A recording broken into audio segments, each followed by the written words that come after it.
আজকে আমি তোমাদের যে বিষয়টা বোঝাবো সেটা হচ্ছে সূর্যগ্রহণ কিভাবে হয়। তো আমরা এখানে তিনজন স্টুডেন্টকে দিয়েছি। এ হচ্ছে সূর্য, এ হচ্ছে চাঁদ, আর এ হচ্ছে পৃথিবী। তো এই চাঁদ, সূর্য এবং পৃথিবী তারা যখন নিজ অক্ষের চারদিকে ঘুরে তার ফলে একটা ঘটনা ঘটে এবং সূর্যগ্রহণ লক্ষ্য করা যায়। তো আমি তোমাদেরকে দেখাচ্ছি কিভাবে বিষয়টা হয়।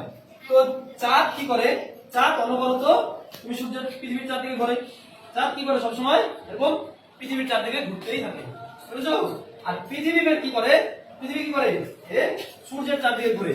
তো এরা এইভাবে ঘুরতে ঘুরতে ঘুরতে ঘুরতে যখন এরা এইভাবে ঘুরতে ঘুরতে ঘুরতে যখন একই সরলরেখায় চলে আসে, এবং একই সরলরেখা আসে তো ঠিকই, একই সরলরেখা আসে তো ঠিকই, কিন্তু আস্তে আস্তে যখন এই সূর্য পৃথিবী মাঝখানে কে চলে আসে, চাঁদ। কার মাঝখানে? কার কার মাঝখানে? সূর্য পৃথিবীর মাঝখানে কে আছে? চাঁদ। তাহলে দেখো এবার কি ঘটনা ঘটে, যখন এরকম তারা ঘুরতে ঘুরতে এক সরলরেখা চলে আসে না, তখন সূর্য কি করে, সূর্য আলো দেয় আমাদেরকে।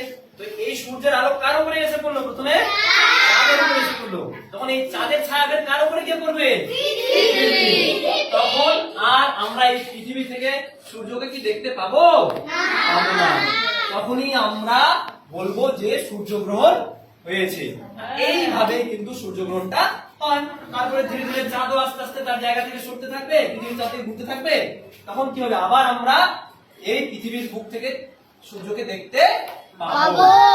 বুঝতে পেরেছো? কিন্তু যদি আবার এভাবে ঘুরতে ঘুরতে তারা একই সরলরেখায় চলে আসে এবং আবার চাঁদ মাঝখানে থাকে পৃথিবী ও সূর্যের, তাহলেই সূর্যগ্রহণ আবার আমরা লক্ষ্য করতে পাবো। বুঝা গেছে? এইভাবেই সূর্যগ্রহণটা সম্পন্ন হয়।